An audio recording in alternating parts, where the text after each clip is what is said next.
Brothers and sisters, మీకందరికీ ఈ ప్రభు దినపు ఆదివారపు శుభములు తెలియచేస్తూ ఉన్నాను. పాస్టర్ గారు ప్రేమతో కొన్ని మాటలు చెప్పి చప్పట్లు కొట్టించారు. చప్పట్లు కొడుతున్నప్పుడు నేను దానికి అర్హుడను కానేమో అనిపించింది. మన కోసం, మన అధ్యయన సమయం కోసం ఏర్పాటు చేయబడినటువంటి వాక్య భాగం అపోస్తలుల కార్యములు 13వ అధ్యాయం. అందులో మొదటి 5 వచనాలు. ఈ లేఖన భాగం చదవబడినప్పుడు కొంతమంది లేరు. సో మనందరి ప్రయోజనము కొరకు ఏ వాక్య భాగము మీద మనం కేంద్రీకరించబోతున్నామో ఆ వాక్య భాగాన్ని చదివితే మంచిది అని భావిస్తున్నాను. అపోస్తలుల కార్యముల గ్రంథము 13వ అధ్యాయం మొదటి 5 వచనాలు. అంతియొకయలోనున్న సంఘములో బర్నబా, నిగెరనబడిన సుమియోను, కురేనీయుడైన లూకియా, చతుర్థాధిపతి అయిన హేరోదుతో కూడా పెంచబడిన మనయేను, సౌలు అను ప్రవక్తలను బోధకులను ఉండిరి.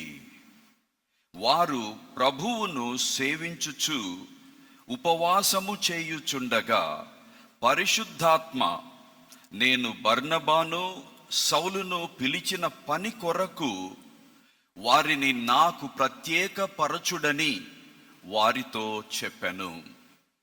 అంతటా వారు ఉపవాసముండి ప్రార్థన చేసి వారి మీద చేతులుంచి వారిని పంపిరి. కాబట్టి వీరు పరిశుద్ధాత్మ చేత పంపబడిన వారై సెలూకైకు వచ్చి అక్కడి నుండి ఓడ ఎక్కి కుప్రకు వెళ్ళిరి. వారు సలామీలో ఉండగా యూదుల సమాజ మందిరములో దేవుని వాక్యము ప్రచురించుచుండిరి. యోహాను వారికి ఉపచారము చేయువాడై ఉండెను. ఇక్కడ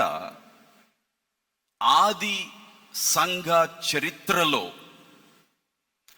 ఒక ప్రాముఖ్యమైనటువంటి ప్రసిద్ధిగాంచినటువంటి సంఘమును గురించిన వివరణ మనకు కనిపిస్తుంది. దాని మీద మనం అధ్యయనం చేయబోతున్నాం.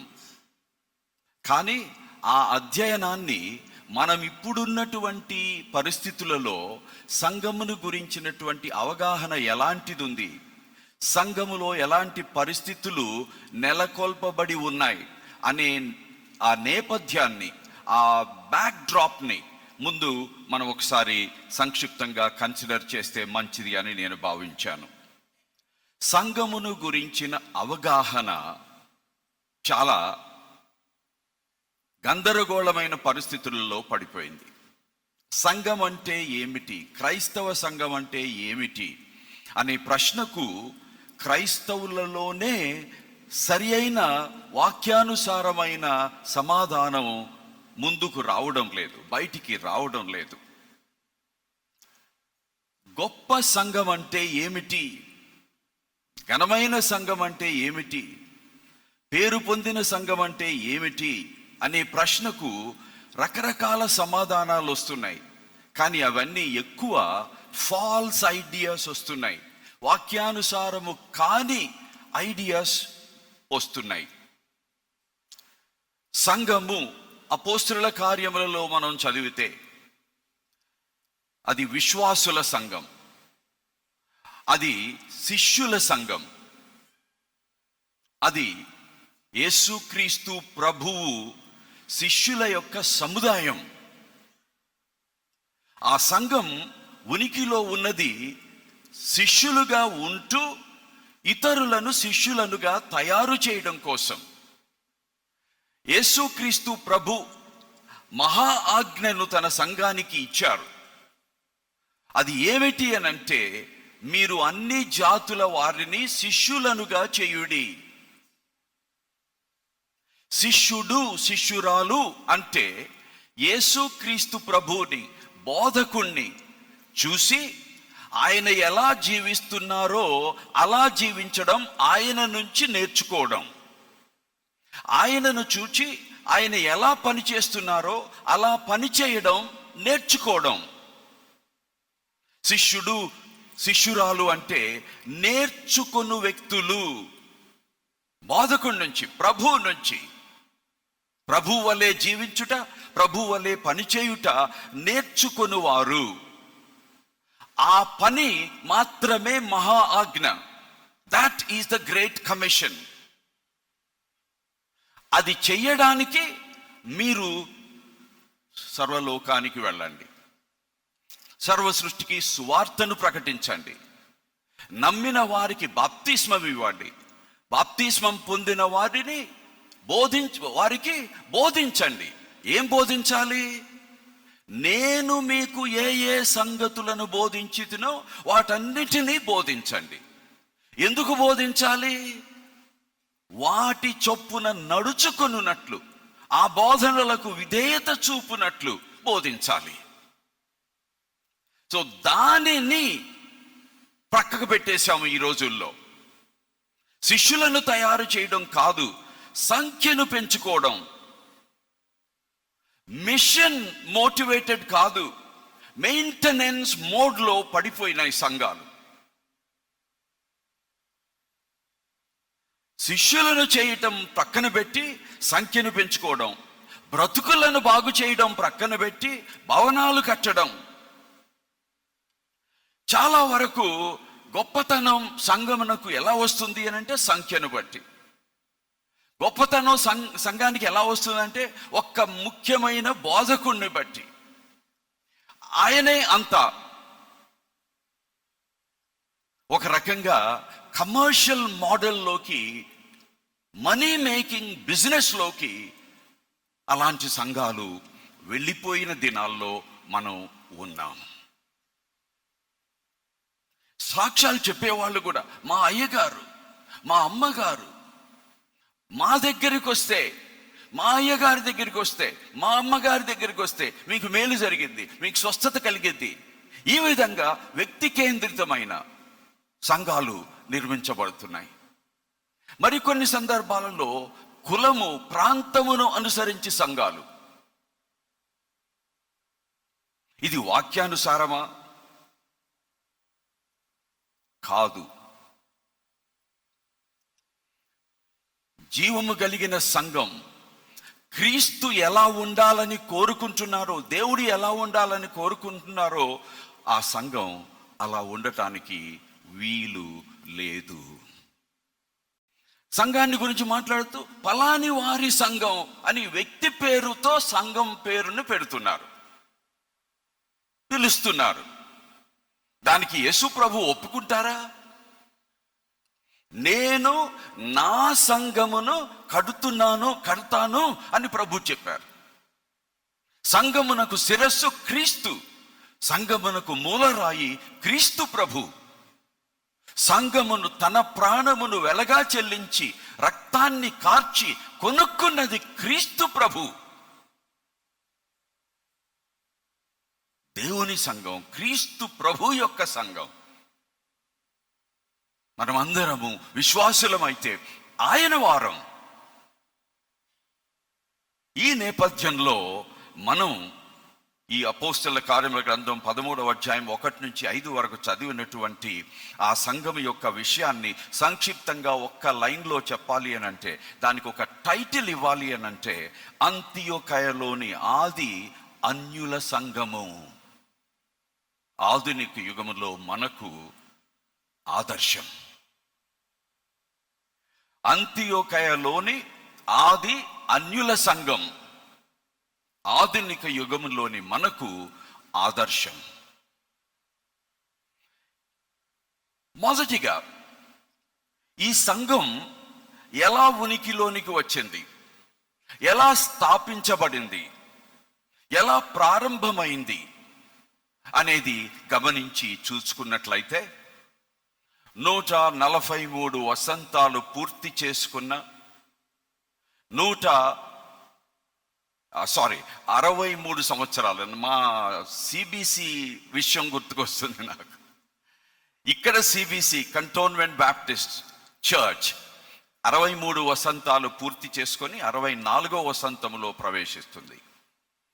ఈ జూలై మాసంలోనే నేను కూడా 63 మాసాలు పూర్తి చేసుకొని 64లో ప్రవేశిస్తున్నాను దేవుని కృప వలన. మనకు ఉపయోగకరంగా ఉంటుంది. మనం కూడా ఈ సంఘము యొక్క లక్షణాలను చూచి మన సంఘం ఎలా ఉంది, మనం ఎలా ఉన్నాం అని చూసుకోవడానికి ఒక అవకాశం దేవుడు దీని ద్వారా ఇస్తున్నారు అని నా నమ్మకం. అంతియోకయలోని ఆది అన్యుల సంఘం ఎలా స్థాపించబడింది, దాని వివరణ మనకు ఈ అపోస్తలుల కార్యముల గ్రంథములోనే 11వ అధ్యాయములో 19 నుంచి 26వ వచనములలో ఇవ్వబడింది. 19 నుంచి స్టెఫను విషయములో కలిగిన శ్రమను బట్టి, ఇది మనం 8వ అధ్యాయములో చదువుతాం. 8:1 నుంచి ప్రారంభమవుతుంది. స్టెఫను విషయములో కలిగిన శ్రమను బట్టి చెదరిపోయిన వారు యూదులకు తప్ప మరి ఎవరికి వాక్యము బోధింపక ఫినేకే, కుప్రా, అంతియోకయ ప్రదేశముల వరకు సంచరించిరి. కుప్రీయులు కొందరును కురేనీయులు కొందరును వారిలో ఉండిరి. వీరు అంతియోకయకు వచ్చి గ్రీసు దేశపు వారితో మాటలాడుచు ప్రభువైన యేసును గూర్చిన సువార్త ప్రకటించిరి. ప్రభువు హస్తము వారికి తోడైయుండెను గనుక నమ్మిన వారనేకులు ప్రభువు తట్టు తిరిగిరి. వారిని గూర్చిన సమాచారము యెరూషలేములో నున్న సంఘపు వారు విని బర్నబాను అంతియోకయ వరకు పంపిరి. అతడు వచ్చి దేవుని కృపను చూచి సంతోషించి ప్రభువును స్థిర హృదయములతో హత్తుకొనవలెనని అందరినీ హెచ్చరించెను. అతడు పరిశుద్ధాత్మతోనూ విశ్వాసముతోనూ నిండుకొనిన సత్పురుషుడు. బహుజనులు ప్రభువు పక్షమున చేరిరి. అంతట అతడు సౌలును వెదకుటకు తార్సునకు వెళ్ళి అతనిని కనుగొని అంతియోకయకు తోడుకొని వచ్చెను.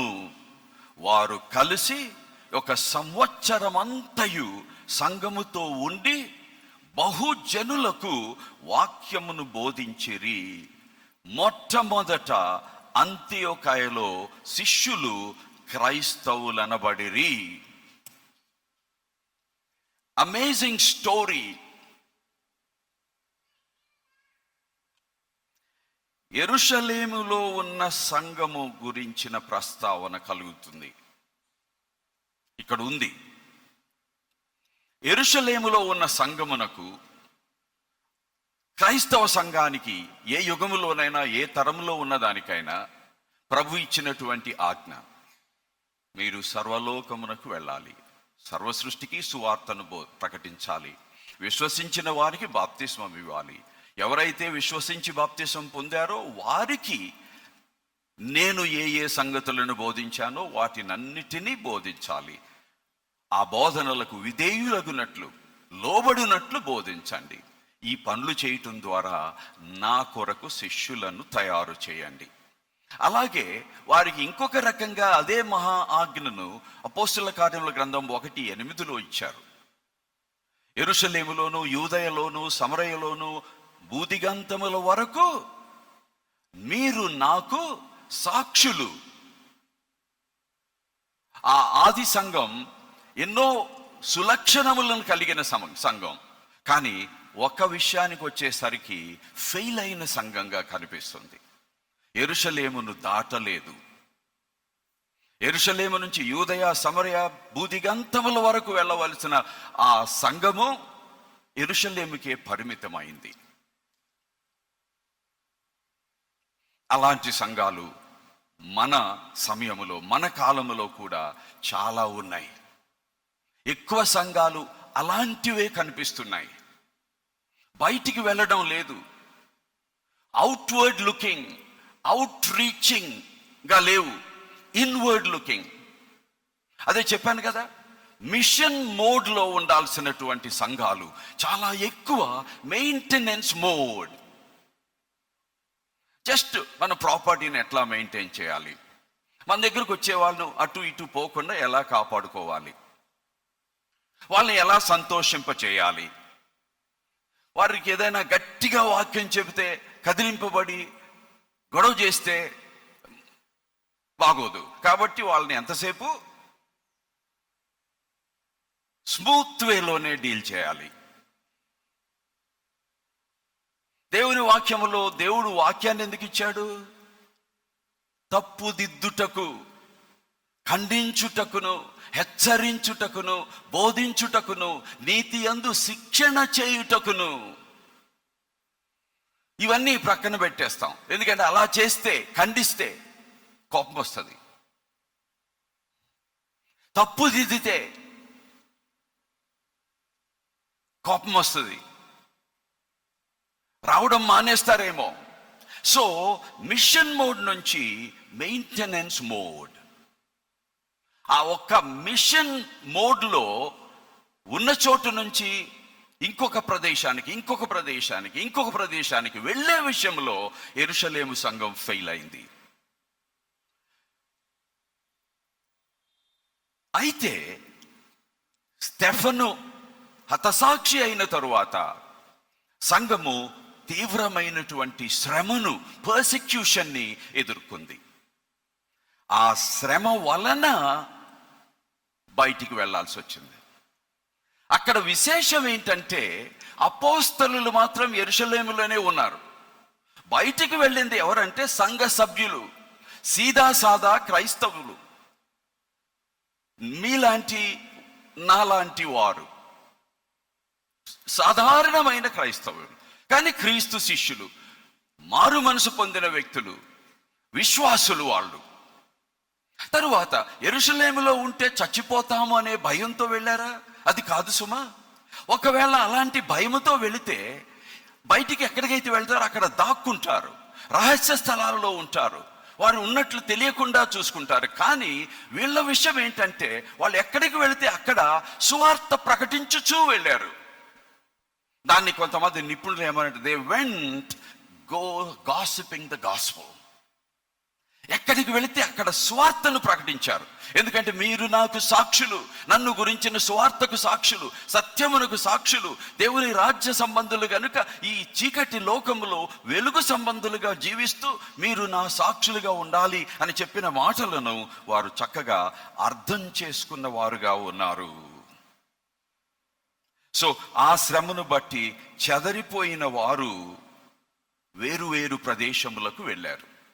అయితే ఆ వెళ్ళినప్పుడు కూడా ఇంకొక సమస్యను వాళ్ళు ఫేస్ చేశారు. అదేంటంటే యూదులకు తప్ప మరి ఎవరికి నీ వాక్యము బోధింపక. ఇది కూడా సంఘాలలో ఇప్పుడు విపరీతంగా ఇదే జరుగుతుంది. మా హైదరాబాదు పట్టణంలో కనీసం ఒక 4,000 సంఘాలు ఉన్నాయి. హైదరాబాదు పట్టణం ఒక్కదానిలో 4,000 సంఘాలు ఉన్నాయి. వాటిల్లో దాదాపు 400 వరకు బాప్టిస్ట్ సంఘాలు, 400 వరకు బాప్టిస్ట్ సంఘాలు. మళ్ళీ వీటితో పాటు వేరే స్థలాలలో ఉంటున్న వాళ్ళు వచ్చి అక్కడ బ్రాంచెస్ ఓపెన్ చేస్తారు, కార్పొరేట్ ఆఫీసెస్ ఓపెన్ చేసినట్లు. కమర్షియలైజ్ అయిపోయింది. పాస్టర్ గారు ఎక్కడ ఉంటారో సంఘం అక్కడ ఉంటుంది, సంఘం ఎక్కడ ఉంటుందో పాస్టర్ గారు అక్కడ ఉంటారు, పెద్దలు ఎక్కడ ఉంటారో సంఘం అక్కడ ఉంటుంది, సంఘం ఎక్కడ పెద్దలు అక్కడ ఉంటారు, డీకనెసెస్ అక్కడ ఉంటారు. ఇది అలా కాదు. ఆయన గారు ఎక్కడో ఉంటారు, ఒక్కసారి ల్యాండ్ అవుతారు, ప్రసంగం చేస్తారు, వెళ్ళిపోతారు. దాన్ని కూడా ఎక్కువ చోట్ల ఎక్కువ ప్రదేశాలకు వెళ్ళలేరు కాబట్టి ఒక చోటుండి ప్రసంగం ఇస్తే దాన్ని వీడియో ద్వారా చూపిస్తారు, లేకపోతే రికార్డెడ్గా చూపిస్తారు. This is all commercialised, man centred. దేవుని సంఘాన్ని ఒక షాప్స్ ఓపెన్ చేసినట్లు ఆ సిటీలో అక్కడక్కడ కమర్షియల్ అవుట్లెట్స్ని ఓపెన్ చేసినట్లుగా చేస్తున్నారు. టెలివిజన్ స్క్రీన్ మీద కనిపిస్తాడంతే, భౌతికంగా ఇన్ ఫ్లెష్ అండ్ బ్లడ్ కనిపించాడు పాస్టర్ గారు. మరి ఆయన్ని పాస్టర్ అనొచ్చా? అక్కడ గ్యాదర్ అయి ఆ టెలివిజన్ స్క్రీన్ మీద చూసే వాళ్ళని సంఘం అనొచ్చా? వాక్యానుసారంగా అయితే అనడానికి వీలు లేదు. తరువాత ఎక్కడైతే సంఘం ఉంటుందో అక్కడికే ఇంకొక సంఘం స్టార్ట్ అవుద్ది. హైదరాబాదులో 4000 సంఘాలు ఉన్నాయని చెప్పాను కదా. హైదరాబాదు నుంచి దాని పెరిఫెరీలో ఒక 100 కిలోమీటర్స్ పరిధిలో కొన్ని వేల గ్రామాలు ఉన్నాయి, టౌన్స్ ఉన్నాయి. ఒక్క క్రైస్తవుడు కూడా లేనివి చాలా ఉన్నాయి. అక్కడ క్రైస్తవులు లేని దగ్గరికి వెళ్ళి పరిచయం చేస్తే బాగుంటుంది కదా. కొంతమందిని ప్రభు దగ్గరికి నడిపించి అక్కడ సంఘాన్ని స్థాపిస్తే బాగుంటుంది కదా. అది చేయరు. ఎక్కడైతే సంఘాలు ఆల్రెడీ ఉన్నాయో, ఏ హైదరాబాద్ పట్టణం నిండా 4000 సంఘాలు ఉన్నాయో అక్కడే ఇంకొక ఆయన వచ్చి షాప్ పెడతాడు, ఇంకొక ఆవిడ వచ్చి షాప్ పెడుతుంది, ఇంకొకళ్ళు వచ్చి కుంపటి పెడతారు. యూదులకు మాత్రమే, ఈ క్రిస్టియన్ బ్యాక్గ్రౌండ్ నుంచి వచ్చిన వాళ్ళ మధ్యలో మాత్రమే. ముస్లింల సంగతి ఏంటి? హైందవుల సంగతి ఏమిటి? యవనస్తుల సంగతి ఏమిటి? పట్టించుకోరు. ఆ సమస్యను కొద్ది మంది ప్రభు కృప వలన, ఆత్మ కదలిక వలన ఓవర్కమ్ చేశారు. మరి ఎవరికి నీ వాక్యము బోధింపక ఫెనీకే, కుప్ర, అంతియోకయ ప్రదేశముల వరకు సంచరించిరి. మొత్తం మీద మూవ్మెంట్ రావాల్సింది వచ్చింది. పైనీరింగ్ ఏరియాస్కు వెళ్ళడం మాత్రం జరిగింది. యూదులకు మాత్రమే కాకుండా అన్యులకు కూడా సువార్త ప్రకటించాలి. ఎందుకంటే యేసు అందరికీ ప్రభు, యూదులకు మాత్రమే కాదు అన్యులకు కూడా. యూదుల ప్రకారం మనం అందరం, యూదులు కాని వాళ్ళందరూ అన్యులే. సో మనం కూడా అన్యుల బ్యాక్గ్రౌండ్ నుంచే యేసు ప్రభు దగ్గరికి వచ్చాం.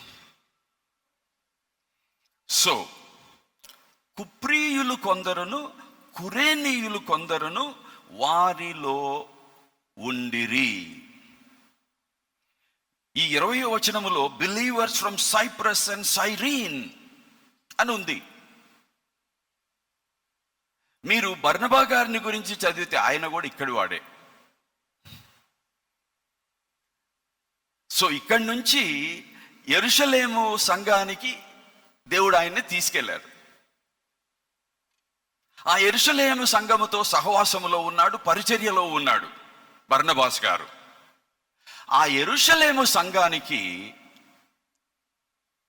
ఈ కొంతమంది, ఏది కుప్రీయులు, కురేనీయులు అంతియోకయకు వచ్చి అప్పటి వరకు ఉన్నటువంటి ఆ మూసను బ్రద్దలు కొట్టి యూదులకు మాత్రమే, యూదుల దగ్గరికి మాత్రమే, వాళ్ళకు మాత్రమే సువార్త అన్నట్లుగా పరిమితి చేసినటువంటి దాని నుంచి బయటికి వచ్చి ప్రప్రథమంగా గ్రీకు దేశపు వారితో, గ్రీకులతో, యూదులతో మాత్రమే కాదు అన్యులతో మాట్లాడుచు ప్రభువైన యేసును గూర్చిన సువార్త ప్రకటించిరి. సంఘము ప్రకటించవలసింది యేసును గూర్చిన సువార్త, కథలు కహానీలు కాదు, డ్రామాలు కాదు. ఏదో మీరు యేసు ప్రభు దగ్గరికి వస్తే ధనికులైపోతారు, ఆరోగ్యవంతులైపోతారు, సఫలత వస్తుంది, ఫలం వస్తుంది, అభివృద్ధి వస్తుంది. దాన్ని అభివృద్ధి సువార్త అంటారు, ప్రాస్పెరిటీ గాస్పెల్, శ్రేయస్సు సువార్త అంటారు, సిలువ సువార్త కాదు.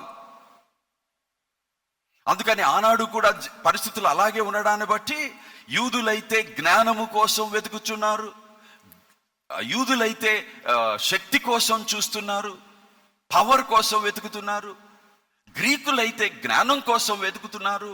మేమైతే సిలువ వేయబడిన క్రీస్తును ప్రకటిస్తున్నాము. ఎందుకని? ఆయనే దేవుని యొక్క జ్ఞానమై ఉన్నాడు, దేవుని యొక్క శక్తి అయి ఉన్నాడు. లోకం ఏం చెప్పమంటుంది, ఏం వినాలనుకుంటుంది, ఏం మనం చెప్తే వినాలనుకుంటున్నారు, అది కాదు మనం చెప్పాల్సింది. ఆ దురద చెవులు కలిగిన వారి దురదను తీర్చడం కాదు మనకు ప్రభు ఇచ్చినటువంటి పని. నమ్మిన వారిని రక్షించుటకు దేవుని శక్తి అయి ఉన్న సువార్త. అది క్రీస్తును గురించిన శుభవార్త, అది సిలువను గురించిన శుభవార్త. అందుకని 1 కొరింథీ పత్రిక 15వ అధ్యాయంలో 3 నుంచి 8 వరకు చదివితే, నేను మీకు బోధించిన సువార్త ఏదనగా అని చెప్తాడు. లేఖనముల ప్రకారము క్రీస్తు యేసు మన పాపముల నిమిత్తము చనిపోయెను, సమాధి చేయబడెను. అలాగే 3వది, మరల లేఖనముల ప్రకారము ఆయన 3వ దినమున తిరిగి లేచెను. ఆ తరువాత తిరిగి లేచిన తరువాత సజీవుడుగా తన్ను తాను అనేకులకు కనుపరచుకొనెను. సువార్త క్రీస్తు కేంద్రితమైనది, సువార్త సిలువ కేంద్రితమైనది. ఆ సిలువ విలువను తగ్గించి, ఆ సిలువ క్రైస్తవ శిష్యరికములో నుంచి తీసివేసి, ఏది చెప్పినా ఎక్కడి నుంచి చెప్పినా యేసు ప్రభువు దగ్గరికి నీకు వ్యాధి పోతుంది, యేసు ప్రభువు దగ్గరికి రా నీ బాధ పోతుంది, యేసు ప్రభువు దగ్గరికి రా నీ ఆర్థిక ఇబ్బందులు తొలగిపోతాయి, యేసు ప్రభువు దగ్గరికి రా నువ్వు బాగా ప్రాస్పెరిటీ నీకు వచ్చేస్తుంది. వెల్, దేవుని చిత్తమై ప్రాస్పెరిటీ ఇస్తే ప్రైజ్ టు ద లార్డ్. కానీ సువార్త నశించిన వారు ఎలా రక్షించబడాలి అనే దాన్ని గురించిన సువార్త. యేసు ప్రభు వచ్చింది అందుకే. సో ఆ సువార్తను వారు ప్రకటించారు. ఈ రోజుల్లో సువార్తను కాకుండా వేరే దాన్ని ప్రకటించే వాళ్ళు ఎక్కువ అయిపోయారు. ప్రభు అయిన యేసును గూర్చిన సువార్త ప్రకటించిరి. ప్రభు హస్తం వారికి తోడయ్యుండును గనుక నమ్మిన వారనేకులు ప్రభు తట్టు తిరిగిరి. నిజంగా సంఘము చేయవలసిన పని చేస్తూ ఉంటే, ప్రకటించవలసిన సువార్తను ప్రకటిస్తూ ఉంటే, అక్కడ జరిగింది ఇంకెక్కడో జరిగింది. ప్రపంచాన్ని మార్చివేసింది ఈ పరిచర్య. చివరికి మన దగ్గరికి కూడా సువార్త వచ్చింది. ఆ సువార్తను తీసుకొచ్చినటువంటి శిష్యులలో ఒక శిష్యుడు తోమా భారతదేశంలో హతసాక్షి అయ్యాడు. హతసాక్షులు కార్చిన రక్తపు బిందువులు సంఘమునకు పునాదిగా ఏర్పడ్డాయి. సంఘ చరిత్రలో భారతదేశంలో కూడా, ప్రపంచంలో ఎప్పటి నుంచి క్రైస్తవ్యం ఉందో అప్పటి నుంచి కూడా క్రైస్తవ్యం ఉంది. కానీ భారతదేశంలో క్రీస్తు శిష్యుల యొక్క సంఖ్య ఇంకా ఆ 2-3% దాటలేదు. ఎందుకై ఉంటుంది? సంఘం మిషన్ మోడ్లో లేదు, సంఘం విస్తరించుటలేదు, సువార్తను వినని వారి దగ్గరికి వెళ్ళడం లేదు, చాలా తక్కువగా వెళుతుంది. ఉత్తర భారతదేశంలో మిషనరీస్ యొక్క సమాధులు చాలా ఎక్కువగా ఉంటాయి, శ్రమ ఎక్కువ. ఆ ప్రదేశానికి వెళ్ళాలి. అలాగే మనం ఉన్న ప్రతి సిటీలో, విజయనగరంలో స్వార్థ వినని వారి దగ్గరికి వెళ్ళాలి సంఘాలు. ఒక ఆయన అంటాడు, ఈ రోజున క్రైస్తవులు చేసే పని ఎట్లుందని అంటే, చేపలున్న చోటకి వెళ్ళి చేపలను పట్టడం కాదు, ఒకసారి ఆల్రెడీ పట్టి గంపలో వేసినటువంటి ఆ గంప దగ్గరికి వెళ్ళి అందులో నుంచి కొన్ని తీసుకొచ్చి మన గంపలో వేసుకోవడం. నో, పయనీరింగ్ మినిస్ట్రీ, న్యూ ఏరియాస్కి అలా ఉన్నప్పుడు ప్రభు హస్తము తప్పనిసరిగా తోడుగా ఉంటుంది. నమ్మిన వారి సంఖ్య పెరుగుతుంది, నమ్మి బాప్తిసం పొందిన వారి సంఖ్య పెరుగుతుంది, వారు శిష్యులుగా తర్బీదు చేయబడతారు. సో ఇలా ప్రారంభమైంది అక్కడ. ఆ పరిచర్య యొక్క ఫలితాన్ని గురించిన సమాచారం యెరూషలేములోనున్న సంఘము వారు విని బర్నబాను అంతియోకయ వరకు పంపిరి. ఆయన సైప్రస్ అండ్ సైరీన్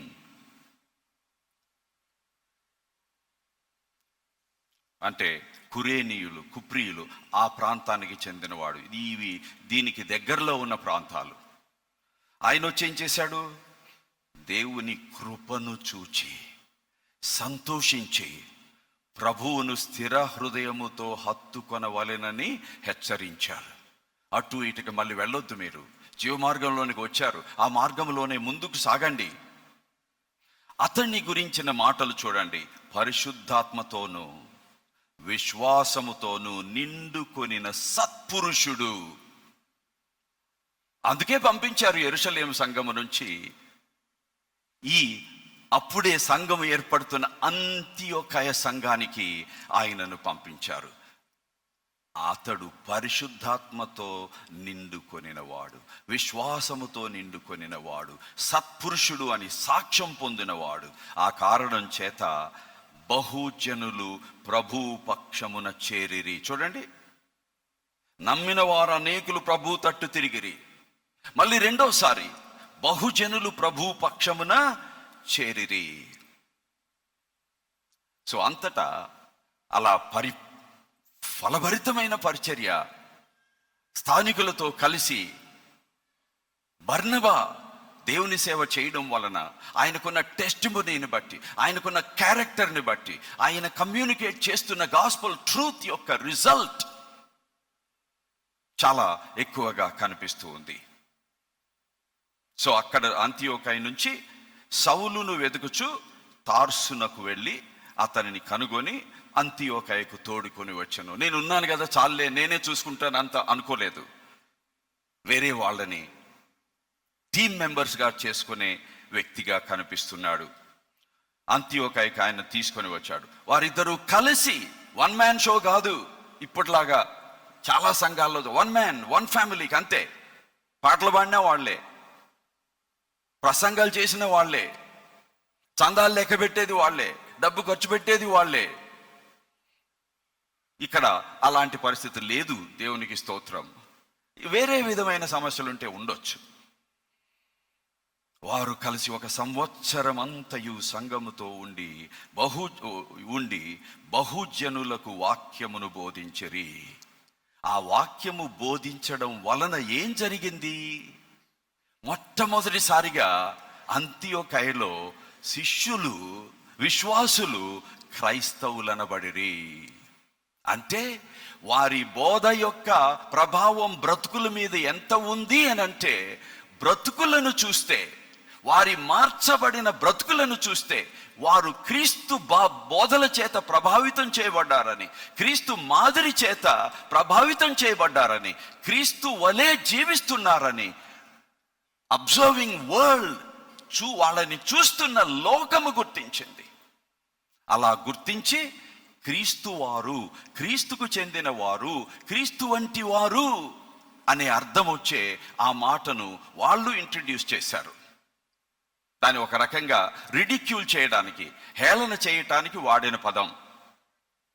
మరి ఈ రోజున మన సంఘాలలో, మన మధ్యలో, మన కుటుంబాలలో, మన బైబిల్ స్టడీ గ్రూప్స్లో వాక్యం బోధించబడడం వలన, అధ్యయనం చేయడం వలన, ధ్యానం చేయడం వలన, చదవడం వలన, డిస్కస్ చేయడం వలన బ్రతుకులు మారుతున్నాయా? ఎంతవరకు మారుతున్నాయి? క్రీస్తు స్వారూప్యత మనలో ఏర్పడుతుందా? అది నిజమైన సంఘం యొక్క ఆరోగ్యమునకు సంబంధించిన పరీక్ష, test of the health and the well being of the church. ఆ విధముగా ఏర్పడినటువంటి సంఘం. ఆ సంఘములో నాయకులు ఎవరెవరున్నారు? 13వ అధ్యాయం 1-2 వచనాల్లో మనకు కనిపిస్తుంది. వాళ్ళలో నంబర్ 1 బర్నబా. ఈ బర్నబా చాలా విశిష్టమైన వ్యక్తి, విశేషమైనటువంటి లక్షణం కలిగిన వాడు, విశేషమైనటువంటి క్యారెక్టరిస్టిక్ ఫీచర్స్ కలిగిన వాడు, క్యారెక్టర్ కలిగిన వాడు, క్రైస్ట్ లైక్నెస్ కలిగినటువంటి నాయకుడు. అందుకని ఆయన పేరు టాప్లో వచ్చింది. ఈయన గురించి మనం తెలుసుకోవాలంటే 4వ అధ్యాయం 35-37 వరకు చూడాలి. ఈయన చరిత్ర ఈ మొట్టమొదటిసారిగా అంతియోకయలో ప్రారంభం కాదు, యెరూషలేములో ప్రారంభమైంది. యెరూషలేము సంఘములో ఉన్నాడు. యెరూషలేము సంఘం అప్పుడే బలపడుతూ, అప్పుడే వృద్ధి చెందుతూ 5,000 సంఖ్యకు పెరిగిన తరువాత ఈయన అక్కడ ఉన్నట్లు మనకు కనిపిస్తుంది. 4వ అధ్యాయం 35-37. వారు ప్రతి వానికి వాని అక్కర కొలది పంచిపెట్టిరి గనుక వారిలో ఎవరికి కొదవలేకపోయెను. కుప్రలో పుట్టిన లేవీయుడగు యోసేపు అను ఒకడుండెను. అతనికి అపోస్తలులు హెచ్చరిక పుత్రుడు లేక ఆదరణ పుత్రుడు అని అర్థమిచ్చు బర్నబా అను పేరు పెట్టియుండిరి. ఇతడు భూమి గలవాడయుండి దానిని అమ్మి దాని వెల తెచ్చి అపోస్తలుల పాదముల యొద్ద పెట్టాను. బర్నబా ఆయన అసలు పేరు కాదు, ఆయన అసలు పేరు యోసేపు. ఆయన మంచి యూదా సంప్రదాయము నుంచి వచ్చినటువంటి లేవీయుడు.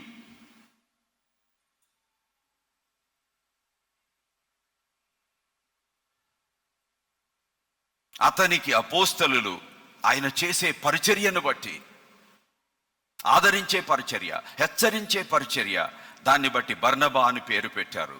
అతను మామూలు వ్యక్తి కాదు, చాలా ధనికుడు, భూమి కలిగిన వాడు. అయితే దాన్ని ప్రేమించలేదు. దాన్ని అమ్మి వచ్చిన విలువ అంతటిని పేదల యొక్క సంఘములో, పేదలు ఉండకూడదు, అవసరతలో ఉన్న వాళ్ళు ఎవరూ మిగిలిపోకూడదు, అందుకని ఉన్నవాళ్ళం ఉన్నది అమ్మి లేని వాళ్ళ అవసరతలను తీర్చడానికి ఇద్దాము అని ఆత్మ నడిపించినట్టు చూస్తున్నాం. ఎవరో వాళ్ళకి చెప్పినట్లు కనిపించడం లేదు. సో అలాంటి వారిలో అగ్రగణ్యుడిగా ఉన్నాడు. అందుకే ఆ బర్నబా గారిని వీరు అంతియోకయలోనికి పంపించారు. 14వ అధ్యాయం 14వ వచనంలో చదివితే ఆయనను అపోస్తలుడు అని వివరించడం జరుగుతుంది. సో కేవలం సాధారణమైన ఒక విశ్వాసి మాత్రమే కాదు, ఆదరణ పుత్రుడు మాత్రమే కాదు, బోధకుడు మాత్రమే కాదు, అపోస్తలుడు. అపోస్తలులకు కొంచెం ప్రత్యేకమైన హోదా ఉండేది, ప్రత్యేకమైన అధికార బాధ్యతలు ఉండేవి. అలాగే 11:22 నుంచి 26లో మనం ఆయన్ని గురించి చూసాం.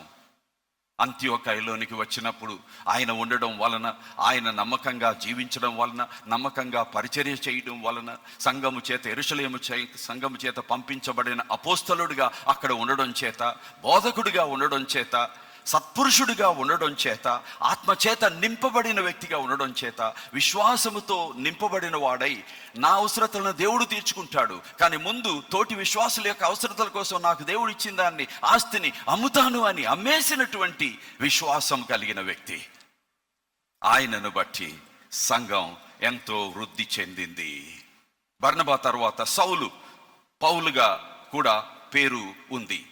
సో పౌలు అయిన సౌలైన పౌలు, ఆయన గురించి మనం ఎక్కువగా మాట్లాడాల్సిన అవసరం లేదు, సుపరిచితమైన వ్యక్తి.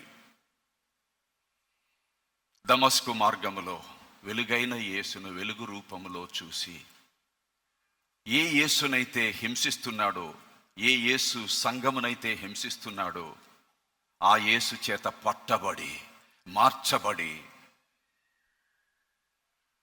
ఏ సంఘాన్ని హింసించాడో ఆ సంఘముతో కలిసి అత్యధికంగా హింస పొందిన ఒక వ్యక్తిగా మార్చబడ్డాడు. ఆయన యెరూషలేము సంఘములో జాయిన్ అవటానికి ప్రయత్నం చేస్తున్నప్పుడు వారు ఆయనను చేర్చుకోలేదు. హంతకుడు అన్నారు, దుర్మార్గుడు అన్నారు, మనల్ని హింసించడానికి వస్తున్న వాడిని మనం ఎట్లా చేర్చుకుంటామన్నారు. అప్పుడు బర్నబాసే, లేదు, ప్రభు ఆయనను పట్టుకున్నాడు, ప్రభు ఆయనను మార్చాడు, ఆయన మనవాడే, మన సహోదరుడే, మనలో ఒకడిప్పుడు, మీరు చేర్చుకోవాల్సిందే అని, ఆ విధంగా అక్కడి నుంచి ఇప్పుడు అంతియోకయలోకి వచ్చినప్పుడు ఈ లోపల పౌలు తన సొంత ఊరైనటువంటి అక్కడ ఉన్నాడు. ఆ సౌలును వెతుకుచూ తార్సుకు వెళ్ళాడు. అక్కడి నుంచి ఎక్కడైతే దేవుని పరిచర్య గంభీరంగా జరుగుతుందో, పవర్ఫుల్గా జరుగుతుందో అక్కడికి వచ్చేసాడు. పౌలుని తీసుకొని వచ్చాడు. నిజమైన నాయకులు బర్నబా లాంటి వాళ్ళుగా ఉంటారు. యవనస్తులు బ్యాక్గ్రౌండ్ ఎలా అయినా ఉండొచ్చు,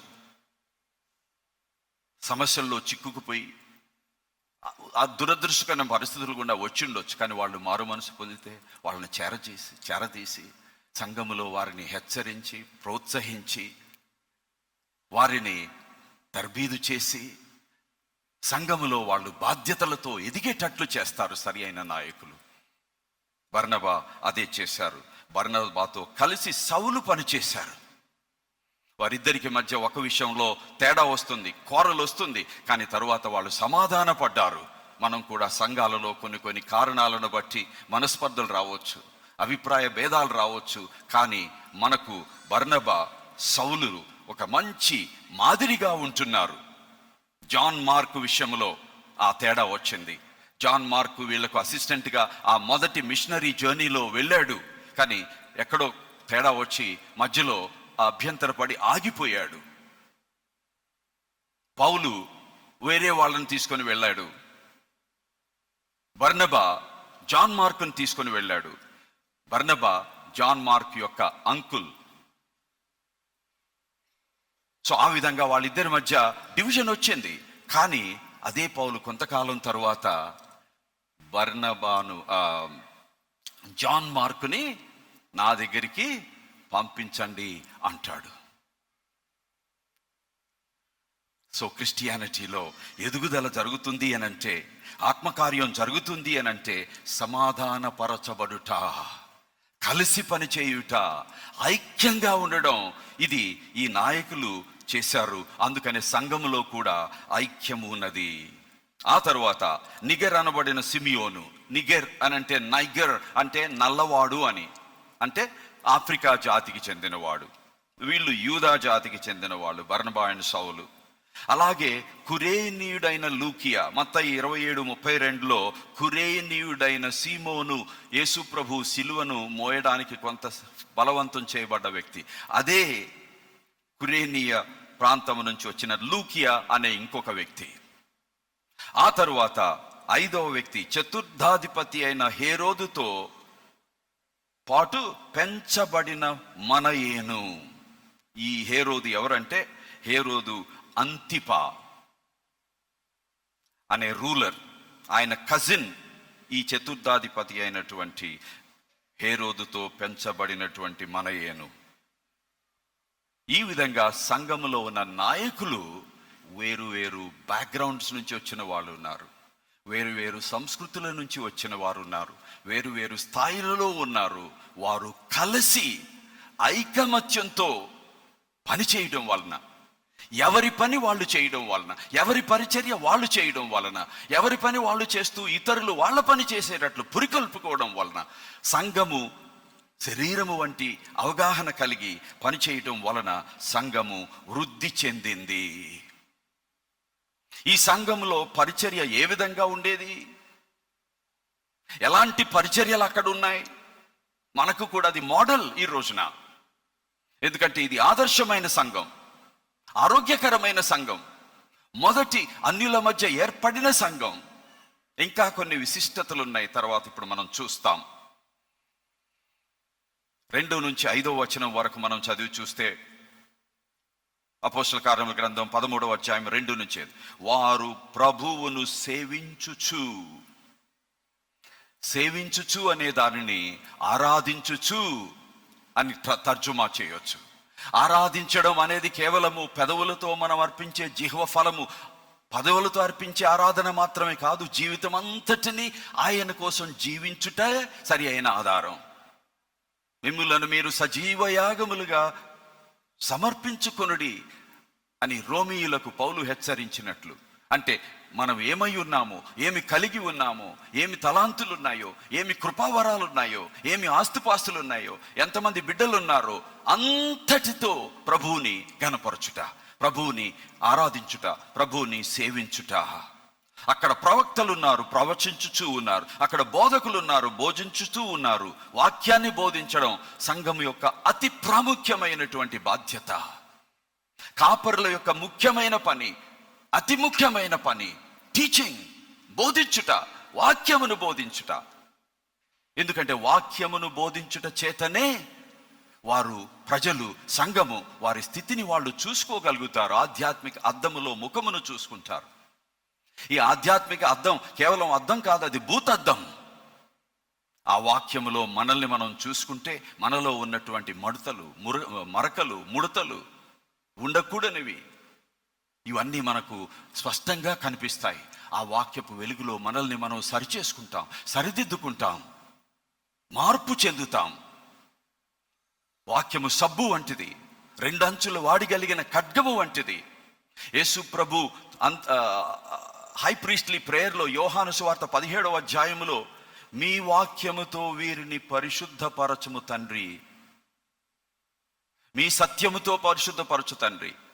ఈ వాక్యమే, మీరిచ్చిన వాక్యమే సత్యం. సో మా క్రైస్తవులు, విశ్వాసులు పరిశుద్ధపరచబడాలి అంటే, క్రీస్తు స్వరూప్యతలోనికి మార్చబడాలి అని అంటే వాక్యపు వెలుగులో జీవించాలి, వాక్యమునకు విధేయులై జీవించాలి. అందుకని వాక్యం అంతటినీ బోధించడం సంఘం యొక్క పరిచర్య. సంఘ స్థాపకులు ఉన్నారు అక్కడ, సంఘములో మిషనరీలు ఉన్నారు, సంఘములో ప్రార్థనా పరులు ఉన్నారు, ప్రార్థనా వీరులు ఉన్నారు, ప్రార్థనా కూడికలు జరుగుతున్నాయి. ఆత్మదేవుని యొక్క సన్నిధి ఉన్నది, ఆత్మదేవుడు సంఘమును నడిపించుట ఉన్నది. It's not the ministry of just people, men and women, it is the ministry of the holy spirit. అందుకని అపోస్తలుల కార్యముల గ్రంథమును అపోస్తలుల కార్యముల గ్రంథం అనే దానికంటే ఆత్మ కార్యముల గ్రంథం అంటే బాగుంటుంది అని అంటారు. పరిశుద్ధాత్మ నడిపింపు, పరిశుద్ధాత్మకు వాళ్ళు విధేయత చూపించుట కనిపిస్తుంది.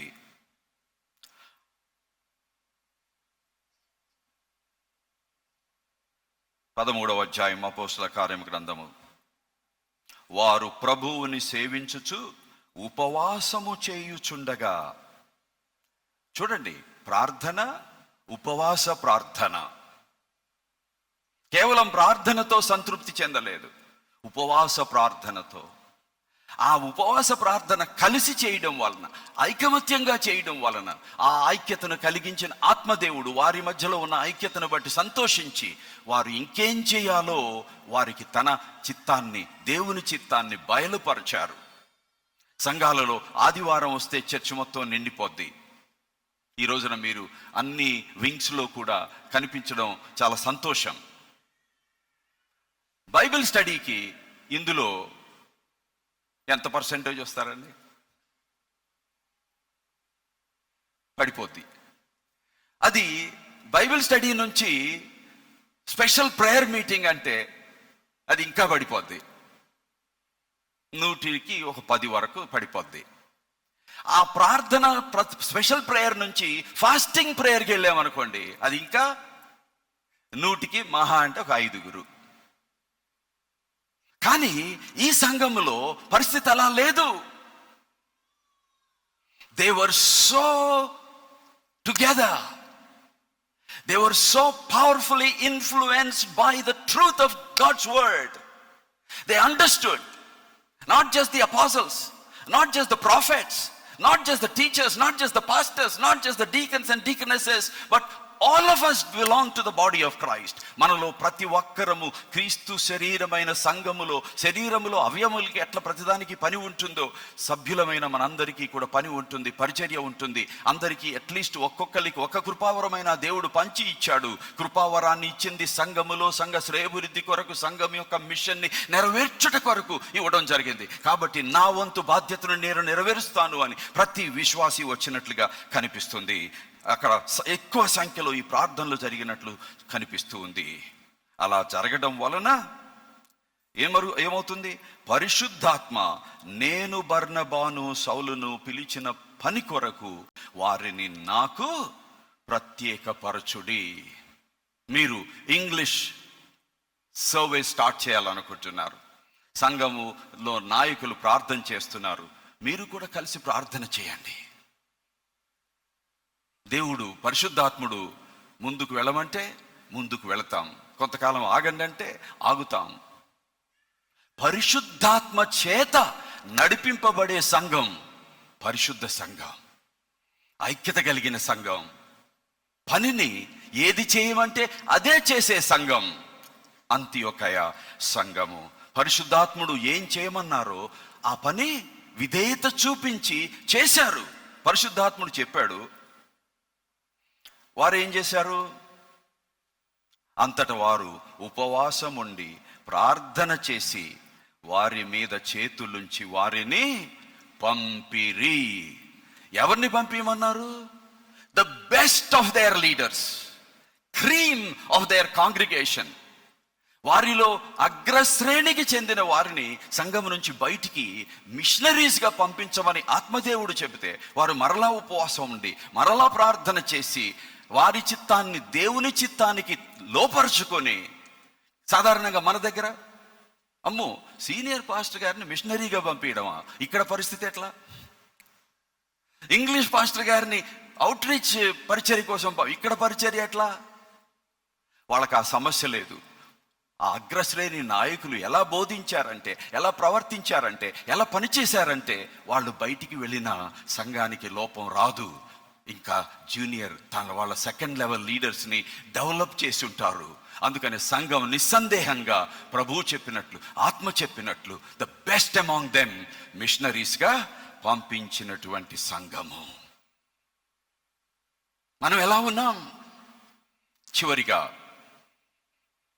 ఈ సంఘం యొక్క ప్రాధాన్యత ఏమిటి? ఈ సంఘం యొక్క ప్రభావము ఏమిటి? మనము చూసినట్లయితే 13వ అధ్యాయములో 3 నుంచి 5 వరకు చదివితే ఈ విషయం తెలుస్తుంది. అంతటా వారు ఉపవాసముండి ప్రార్థన చేసి వారి మీద చేతులుంచి వారిని పంపిరి. ఇది మొదటి మిషనరీ ప్రయాణం, మిషనరీ దండయాత్ర. పౌలు, బర్నబా వారితో యోహాను అంటే జాన్ మార్క్, వారికి ఉపచారం చేస్తూ వెళ్ళాడు. వాళ్ళు అక్కడి నుంచి పరిశుద్ధాత్మ చేత పంపబడిన వాళ్ళే. చూడండి, పరిశుద్ధాత్మ చేత ఎన్నుకొనబడ్డారు, సంఘము చేత కూడా ఎన్నుకొనబడ్డారు. అంటే పరిశుద్ధాత్మ చిత్తమే సంఘము చిత్తం, దేవుని చిత్తమే సంఘం చిత్తం. తరువాత పరిశుద్ధాత్మని చేత పంపించబడ్డారు, కానీ సంఘము చేత కూడా హ్యాండ్ ఆఫ్ ఫెలోషిప్ ఇచ్చి పంపించారు. Any living church, any true church, any powerful church, any healthy church is always under the guidance and instruction and leading of the Holy Spirit. So మనము ప్రార్థనా సమయాలలో కూడినప్పుడు దేవుని చిత్తాన్ని మన చిత్తంగా మార్చుకోవడానికి ప్రయత్నం చేయాలి, కానీ మన చిత్తాన్ని దేవుని చిత్తంగా చేసుకోవడానికి ప్రయత్నం చేయాలి, కానీ దేవుని చిత్తాన్ని మన చిత్తంగా మార్చడానికి ప్రయత్నం చెయ్యకూడదు. అదే ఆరోగ్యకరమైన సంఘానికి. ఇక అక్కడి నుంచి బయలుదేరారు. మొదటి మిషనరీ జర్నీలో ఎక్కడెక్కడికో సువార్త వెళ్ళని చోటికి తీసుకొని వెళ్ళారు. తిరిగి ఏ సంఘం అయితే వారి మీద చేతులుంచి వారిని బలపరిచి వారిని సంఘం యొక్క ఎక్స్టెన్షన్ లాగా మిషనరీ వర్క్కు పంపించారో ఆ సంఘము దగ్గరికి తిరిగి వచ్చి 14వ అధ్యాయంలో మనం చూసినట్లయితే 23 నుంచి 27 వరకు 28 వరకు వారు ఏం చేశారో కనిపిస్తుంది. ప్రతి సంఘములో వారికి పెద్దలను ఏర్పరిచి ఉపవాసం ఉండి ప్రార్థన చేసి వారు నమ్మిన ప్రభువునకు వారిని అప్పగించిరి. ఆ తరువాత పిసిదియా దేశమందు ఆ విధంగా సంచరించు అక్కడి నుంచి ఓడ ఎక్కి తాము నెరవేర్చిన పని నిమిత్తము దేవుని కృపకు అప్పగింపబడిన వారై మొదట బయలుదేరిన అంతియోకయకు తిరిగి వచ్చిరి. They were accountable to the sending church. ఏ సంఘమైతే వారిని ప్రతిష్ఠించి అభిషేకించి సహవాసం అనే హస్తం ఇచ్చి ప్రార్థన సపోర్ట్ ఇచ్చి తప్పనిసరిగా ఆర్థిక సహాయం చేసి ఉంటారు, ఏ సంఘమైతే వారిని పంపించిందో మిషనరీస్గా మొదటి మిషనరీ జర్నీ మీద, ఆ సంఘానికి తిరిగి వచ్చి మీరు మమ్మల్ని ఈ పని కోసం పంపించారు, మేము ఇలా చేసాం, దేవుడు మా పనిని ఆశీర్వదించి పలాని చోట సంఘం ఏర్పడ్డది, పలాని చోట ఆల్రెడీ మేము పెద్దలను నియమించాం, పరిచారకులను నియమించాం అని సంఘానికి రిపోర్ట్ చేశారు. అప్పుడు సంఘం second machinery journey, third machinery journey, ఆ విధంగా క్రొత్త ప్రదేశములకు, చీకటి ప్రదేశములకు సువార్త వెలుగును, క్రీస్తును ఎరుగని దేశములకు, ప్రాంతములకు క్రీస్తును తీసుకొని వెళ్ళే పరిచర్య ఈ అంతియోకయ సంఘము నుంచి జరిగింది. మొదటి మిషనరీ జర్నీలో పాల్, బర్నబస్, జాన్ మార్క్ వెళ్ళారు. సువార్తను క్రొత్త ప్రదేశములకు తీసుకొని వెళ్ళారు, క్రొత్త ప్రజల దగ్గరికి తీసుకొని వెళ్ళారు. ఈ జీవము కలిగిన ఆదర్శప్రాయమైన అంతియోకయలోని అన్యుల సంఘం మహా ఆజ్ఞను మహా గొప్ప ప్రాధాన్యతగా పెట్టుకుంది. వారి మిషన్ గ్రేట్ కమిషన్లో నుంచి వచ్చింది. వారి పని వారి స్ఫూర్తి ఆయన ఇచ్చిన మహా ఆజ్ఞ నుంచి వచ్చింది. కానీ ఆ గ్రేట్ కమిషన్ మన టైంలో చాలా చర్చెస్లో గ్రేట్ ఒమిషన్గా మారిపోయింది. ఏదైతే నంబర్ 1 ప్రాధాన్యత అయి ఉండాలో అది అసలు ప్రాధాన్యతగానే లేకుండా పోయింది.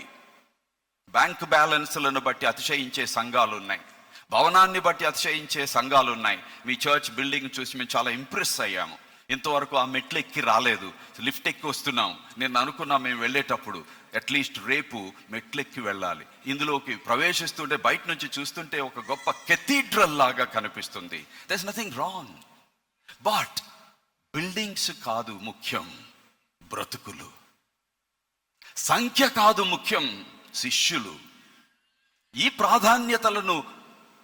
ప్రాధాన్యతలుగా పెట్టుకొని మిగిలిన పనులు కూడా చేసుకోవచ్చు. నెక్స్ట్ టైం వీలైతే ఇక్కడికి కూడా గాలి వచ్చేటట్లు ఏర్పాట్లు చేయవచ్చు. అయ్యగారు కమిటీ వాళ్ళతో మాట్లాడవచ్చు. నేను ఇప్పటికి పూర్తిగా 2 సార్లు తడిచిపోయాను. చిన్న నా కోసం కాదు కానీ ఇంకా తర్వాత వచ్చేవారికి. సో గ్రేట్ కమిషన్ గ్రేట్ ఒమిషన్గా మారినటువంటి ఈ సమయంలో కంటోన్మెంట్ బ్యాప్టిస్ట్ చర్చ్ మిషన్ మోడ్లో ఉండాలి. మిషనరీస్ను పంపించాలి, సెండింగ్ కెపాసిటీ పెంచాలి, సపోర్టింగ్ కెపాసిటీ పెంచాలి. ఈ రోజుల్లో సీటింగ్ కెపాసిటీ, ఎంతమంది గ్యాదర్ అవుతారు, ఎంత పెద్ద బిల్డింగ్ ఉంది, దాన్ని బట్టి సంఘం యొక్క గొప్పతనాన్ని తప్పుడుగా అంచనాలు వేస్తున్న పరిస్థితులలో సీటింగ్ కెపాసిటీ కాదు, sending capacity, supporting capacity, mission మోడ్లో ఉండాలి. Every living and growing church is a moving church, moving forward with the gospel to new areas, to new localities, to new people. 63 సంవత్సరాలు పూర్తి చేసుకొని 64వ సంవత్సరంలో ప్రవేశిస్తున్నటువంటి సెంటినరీ బ్యాప్టిస్ట్ చర్చ్ని ఆది అన్యుల మధ్యలో ఉన్న అంతియోకయ సంఘము వలె ఆదర్శప్రాయమైన సంఘముగా చేయునుగాక. అసలైన సిసలైన గొప్పతనం కలిగిన సంఘంగా, అందులో వృద్ధి చెందే సంఘంగా సిబిసి విజయనగరమును దేవుడు చేయునుగాక. కాకినాడలో ఒక చర్చ్ వాళ్ళు మమ్మలను మినిస్ట్రీకి ఇన్వైట్ చేస్తూ ఉంటారు. వాళ్ళకు ఒక విశిష్టత ఉన్నది. అదేమిటంటే ఒక 20 మంది ఎఫ్ఎంపిబి మిషనరీస్ని సపోర్ట్ చేస్తారు, ఒక 20 మంది ఐఎం మిషనరీస్ని సపోర్ట్ చేస్తారు. వాళ్ళ సంఘానికి వచ్చే ఆదాయములో 80-90% మిషనరీ పనికే వెళ్ళిపోతుంది. సంఘం అంత్యోకయ సంఘం లాగుంది. ఆ పాస్టర్ గారు వాళ్ళ బిడ్డలందరినీ పరిచర్యకే ఇచ్చేసుకున్నారు. One of their daughters is married to a missionary in FMBB. One of their sons is a pastor. One of their sons is involved in youth ministry. What an example. BBC సంగతి నాకు తెలియదు, I'm sorry, CBC సంగతి నాకు తెలియదు. మీ machinery projects ఎలా ఉన్నాయి, machinery programmes ఎలా ఉన్నాయి, ఎంతమంది మిషనరీస్ని ఇక్కడి నుంచి ఉత్తర భారతదేశానికి, లేకపోతే మన నార్త్ ఆంధ్రాలో కూడా సువార్త వెళ్ళని ప్రదేశాలు ఉన్నాయి, ట్రైబల్ ఏరియాస్ ఉన్నాయి. ఎంతవరకు ఎంత సపోర్ట్ చేస్తున్నాం ఆలోచించుకుందాం. నాయకులే కాదు, సభ్యులు కూడా అందరూ కలిసి ప్రార్థన చేయాలి ఈ విషయం. నేను అనుకుంటాను అంత్యోకయ సంఘము మహా ఆజ్ఞను, గ్రేట్ కమిషన్ని ఎలా నెరవేర్చాలి ఇంకా బాగా అని ప్రార్థన చేస్తూ ఉండుంటారు, ఉపవాసం ఉండి ప్రార్థన. అప్పుడు ఆత్మదేవుడు ఇలా చెయ్యండి, మీలో అతి శ్రేష్టమైన గొప్పవారైన ఆ ఉన్నత శ్రేణిలో ఉన్న నాయకులను మిషనరీ వర్క్ మీద పంపించండి, మీరు ఇంకా ఆశీర్వదించబడతారు, ఆత్మకు లోబడ్డారు. దేవుడు సెంటినరీ కంటోన్మెంట్ బ్యాప్టిస్ట్ చర్చ్ని అంత్యోకయలో ఉన్న ఆదర్శప్రాయమైన సంఘము వలె అన్ని విధములుగా ఆశీర్వదించునుగాక. God bless you. Happy church anniversary day to all the leaders and pastors and each and every member of Cantonment Baptist Church. Praise be to the Lord.